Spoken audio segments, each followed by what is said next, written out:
Paano yan ate? May trabaho ako. Hindi pwede sa akin si tatay. Eh di lalo naman sa amin. Alam mo namang malilikot ang mga anak ko. Tapos buntis pa ako. Kapag umalis ang kuya mo para magbantay sa pwesto, kami-kami ng mga bata ang nasa bahay. At saka nakikitira lang kami sa biyanan ko. Anong gagawin natin ate? Hindi na pwedeng maiwan dito sa bahay si tatay. Hindi ko din alam. Bahala na. Wala na. Hindi na nila ako gusto. Matanda na kasi ako. Ayaw na ng mga anak ko sa akin. Pabigat na ako sa kanila.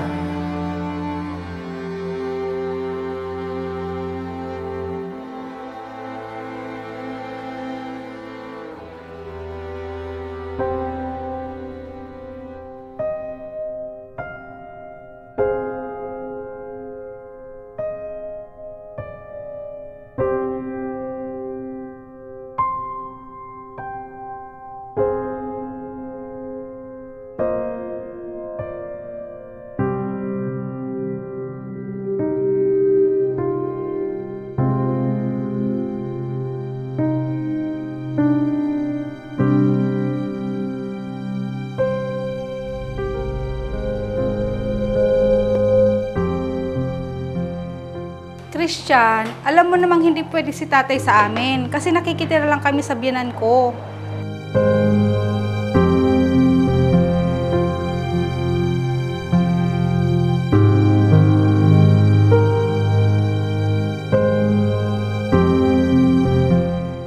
Lalo na sa akin ate. Gabi ang pasok ko. Mag-isa lang ni tatay na maiiwan doon. Wala din siyang makakasama. Huwag niyo akong intindihin. Dito lang ako sa bahay na to at hindi ako aalis.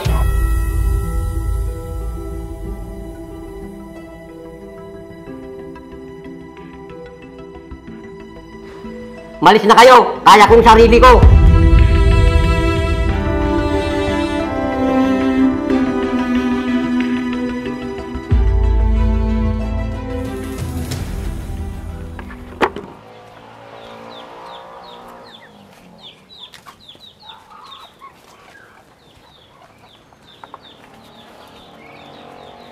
Oh, kumain kayo ng madami. Palaki pa kayo. Kasi handa ko kayo pagdating mga anak ko. Matagal na silang hindi nakakadalaw dito. Simula nung namatay yung nanay nila, palagi na silang busy. O, Tang. Kapala Berting, kumusta? Ikaw ang kumusta, Tang? Mag-isa ka na lang dito. Lagi na lang mga alaga mo yung mga kinakausap mo. Baka mamaya, magsalita na yung mga yan. Ikaw talaga, Berting, palabiro ka talaga. Kaya dalas-dalas mong pagpasyal dito para may nakakausap ako. Sandali, gusto mo ba ng kape? Pagtitimpla kita. Sige, Tang. Total, hindi pa naman ako nakakapagkape. Sandali, hintayin mo ko dyan. Balik ko lang to.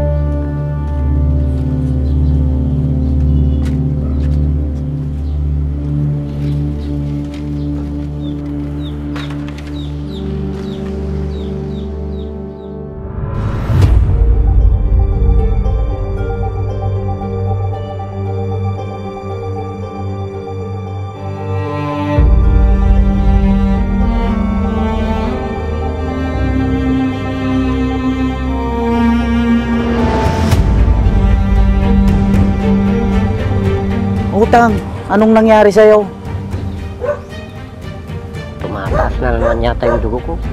Alam mo naman ang tumatanda, maraming iniinom na gamot. Naku, Tang, bakit di mo sabihin sa mga anak mo? Huwag na, Berting. Kaya ko pa naman.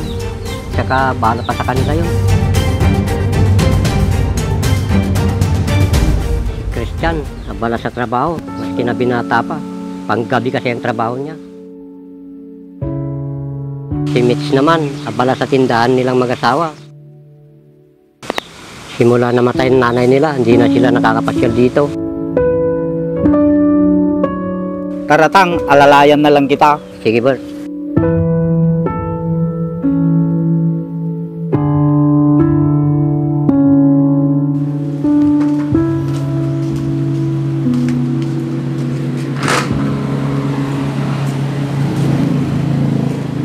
Paano, Tang, kung tumaas na naman ang dugo mo? Katulad niyan, mag-isa ka na lang dito sa bahay nyo. Mas maganda siguro, ikaw na lang yung mamasyal sa kanila. Sa bagay. Sige, pag-iisipan ko. Salamat, Berting. O sige Tang, uuwi na ako. Hindi na kita abalahing magkape. Pero, sigurado ka na ba na ayos ka na? Oo, sige, Berting.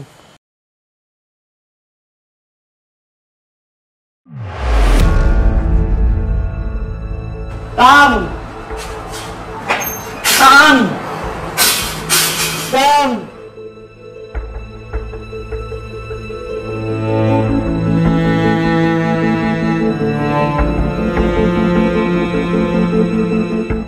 O sige, alis na ako. Kayo nang bahala sa tatay nyo. Sige kuya, salamat po. Sige po, salamat.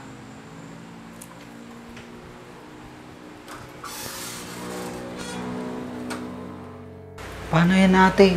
May trabaho ako. Hindi pwede sa akin si tatay. Eh di lalo naman sa amin. Alam mo namang malilikot ang mga anak ko. Tapos buntis pa ako. Kapag umalis ang kuya mo para magbantay sa pwesto, kami-kami ng mga bata ang nasa bahay. At saka nakikitira lang kami sa biyanan ko. Anong gagawin natin ate? Hindi na pwedeng maiwan dito sa bahay si tatay. Hindi ko din alam. Bahala na. Wala na. Hindi na nila ako gusto. Matanda na kasi ako. Ayaw na ng mga anak ko sa akin. Pabigat na ako sa kanila.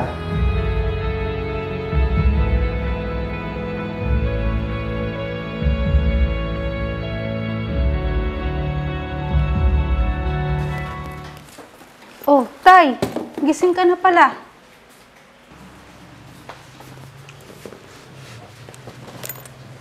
Ito pang tubig, inumin niyo po muna. Kamusta na po yung pakiramdam niyo, Tay? Medyo mabuti na, anak. Sigurado kayo tay? Di ba sinabi ko naman sa inyo, Tay, na wag na kayong kumilos-kilos kasi matanda na kayo.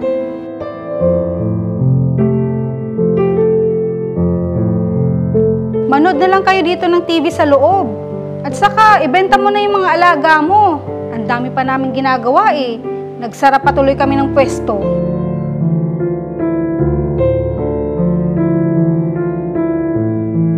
Pasensya na kayo mga anak. Nabahala ko pa kayo. Ate naman, ako nang bahala kay tatay. Sige tay, bukas sa bahay muna kayo titira para may kasama kayo. Pasensya na mga anak. O sige, mukhang ayos ka naman na, Tay. Aalis na ako. At saka, nagsara ako ng tindahan. Sayang naman ang benta. Si Christian na muna ang bahala sa inyo.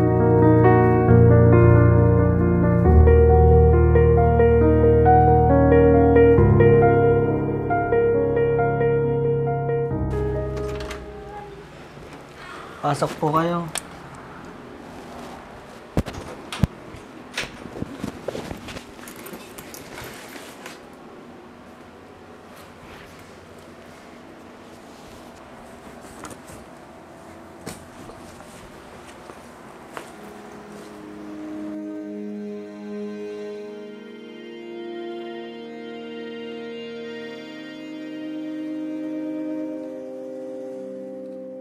Tay, dito muna kayo ah.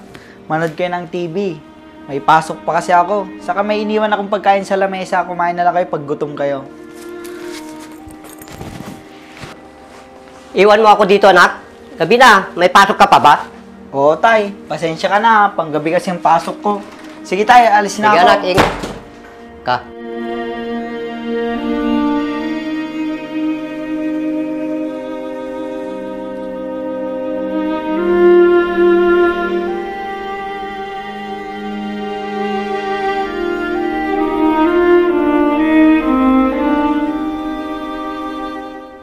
Lalo akong magkakasakit dito. Wala man lang akong mapagkabalahan.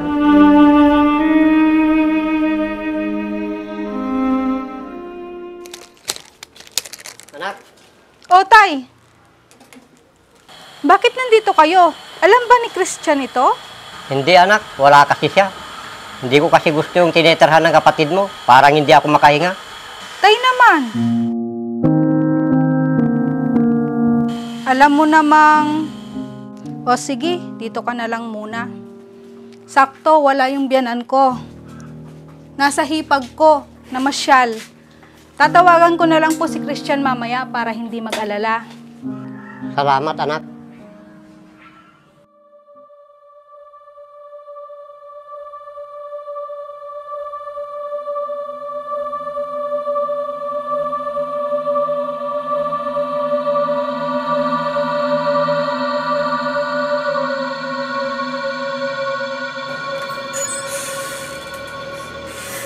May amoy sunog na kanin ah. Tay! Tay! Bakit, anak? Anong bakit? Hindi niyo ba naaamoy na nasusunog ng sinaing? Di ba sinabi ko sa inyo na wag na kayong kumilos-kilos? Gusto ko lang sana, anak, natulungan ka dito. Eh kaso po, imbis na makatulong, mas mapapasama pa. Tay naman! Ngayon tay, sinong kakain na sunog na sinaing nyo? Pasensya ka na, anak.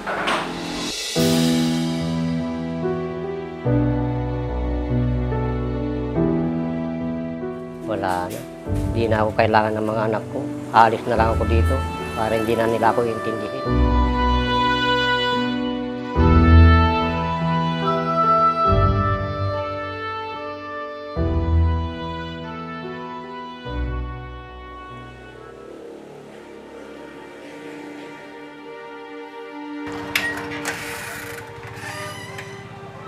O ate, anong nangyari? Si tatay, umalis. Nag-iwan ng sulat. Ano? Bakit? Anong nangyari? Napagalitan ko kasi kanina. Mali ko din, napagtaasan ko ng boses. Ate naman, alam mo nang matanda si tatay, madamdamin na. Sana iniingatan mo yung mga binibitawan mong salita sa kanya. Pasensya ka na.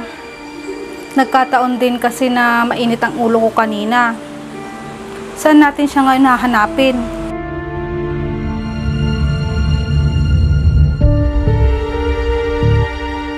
Hindi ko din alam ate. Pero may lagi siyang pinupuntahan pag malungkot siya. Sigurado ka ba na nandito siya? Oo ate, simula nung nawala si nanay, palagi na siyang dumadalaw dito pag malungkot siya.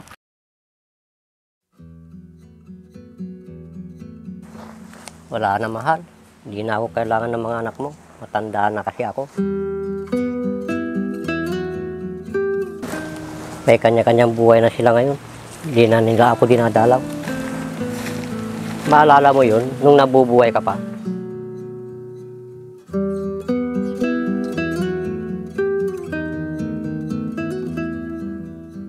Ang saya-saya pa ng bahay natin. Ngayon, mga alaga ko na lang kinakausap ko. Sana, kinuha mo na din ako. Wala na akong silbi sa mga anak natin.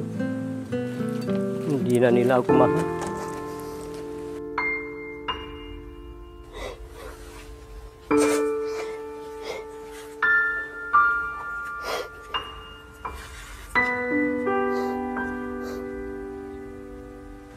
Tay, narinig namin lahat ng sinabi mo kay nanay. Patawarin mo kami, tay, kung inaakala mong nagiging pabigat ka sa amin. Masakit din sa amin ang pagkawala ni nanay, kaya hindi kami nakakadalaw sa inyo kasi naaalala namin siya pag pumupunta kami sa bahay.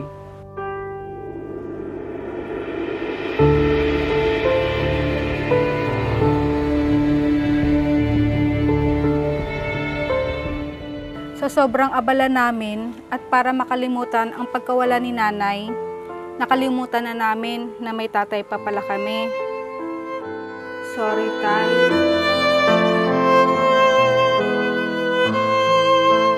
Pasensya na, mga anak.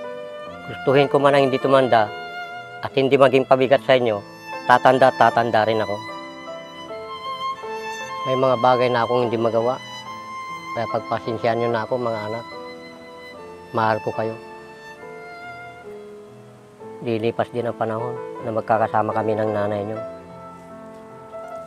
Sana, magmahalan kayong magkapatid. Walang ibang magtutulungan kung hindi kayong dalawa lang. Opo, tay. Mahal ka namin, tay. Tara na, tay. Uwi na tayo sa bahay, Tay. Naghihintay na ang mga apo nyo doon. Doon na lang tayo magkwentuhan at magkape. Namiss ka namin, Tay.